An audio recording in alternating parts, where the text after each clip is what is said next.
నమస్తే అండి రామారావు గారు. నమస్తే నమస్తే. రామారావు గారు, తెలుగు సినిమా ఇండస్ట్రీలో సావిత్రి గారిని, రంగారావు గారిని, ఎస్వి రంగారావు గారిని, చాలా మంచి మంచి ఆర్టిస్టులు మన దగ్గర ఉన్నారు. గొప్ప గొప్ప ఆర్టిస్టులు ఉన్నారు, పెద్ద పెద్ద ఆర్టిస్టులు ఉన్నారు. కానీ రంగారావు గారంటే ఒక ప్రత్యేకత, సావిత్రి గారంటే ఒక ప్రత్యేకత. సో వీళ్ళిద్దరి మధ్య మంచి అనుబంధం ఉంది అని విన్నాం మేము. ఎటువంటి అనుబంధం, ఎలా ఉండేది? రంగారావు గారు అసలు కొన్ని మాటలు మనం చెప్పుకుందాం, చెప్పాలనిపించే చెప్తున్నాను. అసలు యాక్చువల్గా నాగేశ్వరరావు గారిని, రామారావు గారిని నటులుగా చూసేవారు కాదు, ఏంటి నాగేశ్వరరావు అయితే, రామారావు అయితే, అంటే ఆయనకి నటుడుగా ఆయన మీద ఆయనకి అంత నమ్మకం. ఏంట్రా పెద్ద ఏదో మాట్లాడతారేంటి, నా వరకు నేను చేస్తాను అంతే, నాకు నచ్చినట్టయితే చేస్తాను, నచ్చకపోతే చేయను అని ఇలాగ అనేవాడమ్మా ఆ రోజుల్లో. అంటే మిగతా ఆర్టిస్టులు అంటే అసలు లెక్కలో పెట్టుకునేవాడు కాదు ఆయన. అలాగే బట్ ఆయన ఎక్కువ లైక్ చేసేది, నేను ఎవరికైనా భయపడుతున్నానంటే ఇండస్ట్రీలో ఒక్క సావిత్రమ్మకి భయపడుతున్నాను. నేను ఎవరికైనా గౌరవం ఇస్తున్నానంటే ఒక సావిత్రమ్మకి గౌరవం ఇస్తున్నాను. చాలామంది అనుకుంటారు సావిత్రిని రంగారావు గారు తండ్రి కూతుర్లు వరుసతో పిలుచుకుంటారు అనుకుంటారు. కానీ సావిత్రి రంగారావు గారు తండ్రి కూతుర్ల వరుసతో పిలుచుకోరు. అంటే వాళ్ళని దగ్గరుండి చూసుకోని వాళ్ళు ఎవరో అలాగ అనుకుంటారు ఊహాగానంతో. కానీ ఇద్దరు ఈవిడ ఎస్వి రంగారావు గారిని బావా అని పిలుస్తుంది. ఎదురుగా ఉన్న స్థలం ఏదో ఇస్తే ఎస్వి రంగారావు గారు కట్టుకున్నారని పాత అన్నీ ఉన్నాయి, కొన్ని అంటే పాత సంగతుల మాట. అభిబుల్లా రోడ్ అంతా సావిత్రమ్మ గారిదని, గుళ్ళు గోపురాలు స్కూళ్ళకి అందరికీ స్థలాలు ఇచ్చిందని, ఇప్పుడు ఎస్వి రంగారావు గారికి కూడా కట్టుకోవడానికి స్థలం ఇచ్చిందని, ఏవి పాత కబుర్లు అవి తీసి పక్కన పెడదాం. ఇప్పుడు వీళ్ళిద్దరు అనుబంధం గురించి చెప్పుకుందాం. వాళ్ళు అంటే సామాజిక వర్గం, ఎస్వి రంగారావు గారు ఏ సామాజిక వర్గమో సావిత్రి గారు కూడా అదే సామాజిక వర్గం. ఆ విధంగా చూస్తే ఎస్వి రంగారావు గారి చాలా దగ్గర. కానీ ఇంకో విధంగా చూస్తే అంటే సావిత్రి అమ్మగారి తాలూకు తండ్రి గారు నాగేశ్వరరావు గారి సామాజిక వర్గం. ఓ తల్లి గారు ఎస్వి రంగారావు గారు. అప్పట్లోనే వాళ్ళది లవ్ మ్యారేజా, ఇంటర్ క్యాస్ట్? అది విషయం కథ. మీకు అర్థమైందా? సావిత్రి గారి తండ్రి గారు చౌదరి గారు అంటారు అందరూ. చౌదరి గారు అంటే మరి సావిత్రి తండ్రి చౌదరి అయినట్టు మరి ఎస్వి రంగారావు ఎలాగా బంధు అయ్యాడు? ఎస్వి రంగారావు గారు వాళ్ళది ఏది సామాజిక వర్గం? అంటే కాపు సామాజిక వర్గం అమ్మా. అంటే మీకు ఎస్వి రంగారావు ఇద్దరు ఒకటే కదా, అందువలన కాపు కమ్మలాగా అది అంటే కాపు సామాజిక వర్గం, వాళ్ళేమో కమ్మ సామాజిక ఆ విధంగా ఉండేది. కనుక సావిత్రిని చాలా బాగా ప్రేమించేవాడు. అంటే బాగా ఇద్దరికి భావాలు కలిసాయి. ఇద్దరు ఫుడ్డీస్, బాగా తింటారు. ఇద్దరు వేట అంటే బాగా ఇష్టం. తుపాకీతో ఈవిడ కాలుస్తుంది, గంట కాలుస్తుంది. ఇద్దరు వేటకి వెళ్ళిపోయేవాళ్ళు. ఇద్దరు పాపం సురాపానం సేవించేవారు. అంటే సురాపానం సేవించడంలో ఆవిడే అనుమానం పడేది కాదు. వేట అంటే అసలు జంతువుని చూసి పారిపోయేది కాదు, జంతువుకి ఎదురుగా పరిగెత్తేది. అంటే ఆ గుణాలన్నమాట. అందుకని సావిత్రి అంటే ఇష్టం. సావిత్రి గారికి చేయటానికి కూడా ఇచ్చారన్నమాట, ఇంట్లో సరదాగా ఆడుకోవడానికి. దాంతోనే సావిత్రి గారి ఫోటోలు చీటతో వ్యాధులకి వెళ్ళి మచ్చిక చేసుకుంటూ జంతువులకి అంటే ఆ మనుషుల వలన ప్రమాదం జరగదు, పర్వాలేదని తెలిస్తే అవి ప్రేమించినట్టుగా ఎవరూ ప్రేమించరమ్మా. అది విషయం. అది అంటే మనుషుల వలన వీళ్ళు మా ప్రమాదం కాదు, నన్ను బాగా చూసుకుంటారు అని తెలిసినట్టుగా బాగా ప్రేమిస్తాయి. అట్లాంటి చీట ఉండేది.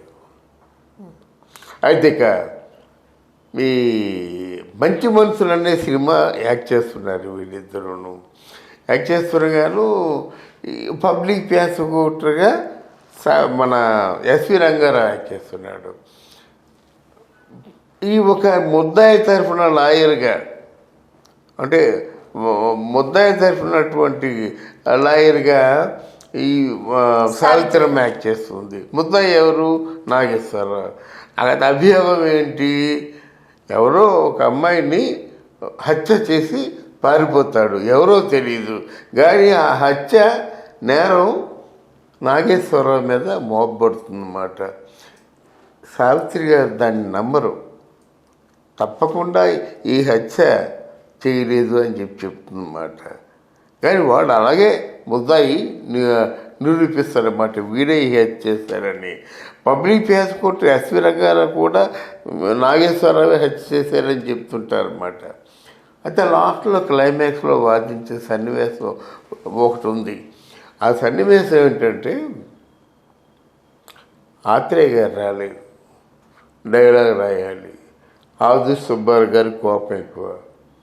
డైలాగ్ రాయాలంటే ఆయన వచ్చి రాయాలి, రాసిన సరికి డైలాగ్ లేదు. ఆది సుబ్బారావు గారు ఏదో పన్ను మిగతా సన్నివేశాలు చిత్రీకరణ ఏదో దాంట్లో ఉన్నారు. అందుకే రాకపోయేసరికి ఫోన్ చేస్తుంటే ఎక్కడ జరగటం లేదు. ఆత్రేయ గారిలో పెద్ద అలవాటు ఏంటంటే, ఫోన్ చేస్తే ఫోన్ లిఫ్ట్ చేయడు, ఫోన్ ఎత్తడు, రకరకాల పిచ్చి పిచ్చి అలవాట్లన్నీ ఆయనకు ఉన్నాయి. అప్పుడు సావిత్రి, మనం ఏం చేద్దాం, ఓ పని చేద్దాం అంటే, చెప్పండి బావా, నేను డైలాగ్ మాట్లాడతాను, నా డైలాగ్ కౌంటర్ చెప్తావు నువ్వు తప్పకుండా అని చెప్పేసి, ఆ కోర్టు సన్నివేశం ఏదైతే కంటెంట్ ఉందో ఆ కంటెంట్ ఇద్దరూ తలా మాట అనుకుంటూ ఆ సన్నివేశాన్ని పూర్తి చేశారు. అదే రాసుకున్నారు, అదే బట్టి పూర్తి చేశారన్నమాట. తెర చూస్తే ఆ పిలవగానే వెళ్ళి ఆ సన్నివేశం యాక్ట్ చేశారు. ఆ సన్నివేశం యాక్ట్ చేస్తుండగానే మొత్తం ఆ క్రూ అంతా సెట్లో ఉన్న వాళ్ళందరూ చప్పట్లు కొట్టారు. ఆదూర్ సుబ్బారావు గారు వచ్చి కంగ్రాచులేషన్స్, చాలా బాగా చేశారు అని చెప్పడం. ఆత్రేయ గారు ఎక్కడంటే ఆయన వస్తున్నాడు. అంతలోను ఆత్రేయ గారికి ఏం తెలీదు, వీళ్ళంతా కంగ్రాచులేషన్స్ చెప్పుకుంటున్నారు. ఆత్రేయ గారు కంగ్రాచులేషన్స్ అని. ఆదూర్ సుబ్బారావు గారు అంటే వాళ్ళ మధ్య పోయింది, ఏమిటో తెలియకపోతే అప్పుడు చెప్పాడన్నమాట. సన్నివేశం ఎంత బాగా రాశారండి, ఈ సీన్ మాత్రం అస్సలు సినిమాకే హైలైట్. నిజమే, ఆ మంచి మనసు సినిమాలో ఆ సన్నివేశమే హైలైట్. ఆ తండ్రి కూతురు ఇద్దరు కూడా వాదించే సన్నివేశం, వీళ్ళిద్దరూ ఓరల్గా నోట్స్ అనుకున్న సన్నివేశం ఆత్రేయ గారు రాశారనుకున్నారు. నిజానికి ఆత్రేయ గారికి ఏ పాపం తెలీదు, వాళ్ళిద్దరూ రాసుకున్నారు. తీరా చూసేసరికేమో ఆయన ఆశ్చర్యపోతున్నాడు. సావిత్రి ఏమైంది ఆయన ఏదో నన్ను అభినందిస్తున్నట్టే, ఎంతసేపు చూడాలి మీరు వస్తారండి, కానీ మేము చూసాక రాకుండేదని మేమే ఏదో అనుకున్నాం, అది పూర్తి చేస్తాం అనేసరికి అప్పుడు సావిత్రి గారికి అభినందనలు చెప్పి, అమ్మ నా పరువు కాపాడారు, నా గౌరవం కాపాడారు అని చెప్పేసి ఎస్వి రంగారావు గారికి సావిత్రి గారికి, అమ్మ మీకేం కావాలి చెప్పండి, మీకే పార్టీ కావాలి చెప్పండి, అది ఇది అంటే అప్పుడు సావిత్రి గారు చెప్పారట, నన్ను కోనార్క్ తీసుకెళ్ళాలి, నీ డబ్బులు ఖర్చు పెట్టి తీసుకెళ్ళాలి అంటే, అప్పుడు ఆత్రేయ గారు తన డబ్బులు ఖర్చు పెట్టి సావిత్రి గారిని కోనార్కు తీసుకెళ్ళి అంతా తిప్పి తిరిగి తీసుకొచ్చాడనమాట. ఆ రోజుల్లో అంటే ప్రేమలు కానీ అనురాగాలు కానీ అది ఆత్మీయత కానీ అలాగా ఉండేయన్నమాట. ముఖ్యంగా సావిత్రి గారికి ఎస్వి రంగారావు గారికి మధ్య అంత మంచి అండర్స్టాండింగ్ ఉండేది. ఒక డైలాగు రైటరు బాగా తిరిగిన డైలాగు రైటర్ రాస్తే ఆ డైలాగ్స్ ఎలాగున్నాయో అంతకంటే మధురమైనటువంటి భావన వచ్చేలాగా వీరిద్దరు రాశారు. అది ఆనాటి నటీనటుల తాలూకు పరిణతి, మెచ్యూరిటీ.